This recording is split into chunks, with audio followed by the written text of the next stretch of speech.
From Psalm 3, let us pray. Deliverance belongs to the Lord. May your blessing be on your people. Amen.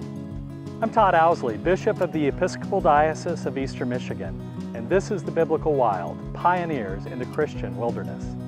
As we come to the end of 2 Corinthians, that second letter of Paul to the church gathered in Corinth, we hear once again Paul dealing with issues of boasting, which is a way of Paul working out both for himself and for others how we talk about the place of Jesus Christ in our lives and where the power in our lives come from. It is necessary to boast. Nothing is to be gained by it, but I will go on to visions and revelations of the Lord. I know a person in Christ who 14 years ago was caught up to the third heaven. Whether in the body or out of the body, I do not know. God knows. And I know that such a person, whether in the body or out of the body, was caught up into paradise and heard things that are not to be told, that no mortal is permitted to repeat. On behalf of such a one, I will boast. But on my own behalf, I will not boast, except of my weaknesses. But if I wish to boast, I will not be a fool, for I will be speaking the truth. But I refrain from it, so that no one may think better of me than what is seen in me or heard from me, even considering the exceptional character of the revelations. Therefore, to keep me from being too elated, a thorn was given me in the flesh, a messenger of Satan to torment me, to keep me from being too elated.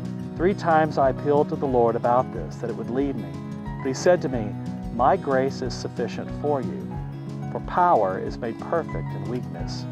So I will boast all the more gladly of my weaknesses, so that the power of Christ may dwell in me. Therefore I am content with weaknesses, insults, hardships, persecutions, and calamities for the sake of Christ. For whenever I am weak, then I am strong. Now when we read this, we see that Paul has an issue with boasting and or patting oneself on the back and being proud and bringing attention to ourselves. And he claims not to be doing that, but if you listen carefully, he gets a little bit of that in sort of a sideways fashion, because he says, I won't boast, or if I do, I'll boast of my weaknesses. I'm more weak than you are. No, I'm weaker. Really at the heart of it, I think what Paul is trying to tell himself and is telling the church, that it is easy for us as individuals and for the institution to fall into a pattern of thinking that all that is happening that is good is due to our efforts. It's because we have done a good job. When in fact, while it is important that we pick good programs and that we work hard and we use our gifts, Paul is reminding himself and reminding us that in fact, all that we have comes from God.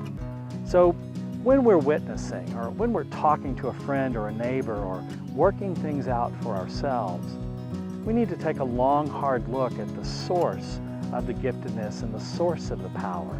It's through God's Holy Spirit, through the grace of Jesus Christ, from our Creator God, that we get all that we have and are able to employ that on behalf of God through Jesus Christ. There's also a reminder in this that without God, we're insufficient, that we are weak, but paradoxically, from the strength of God, we too are made strong.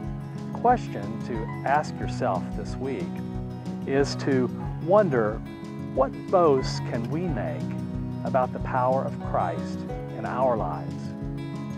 May God bless you, and I'll see you next week on The Biblical Wild.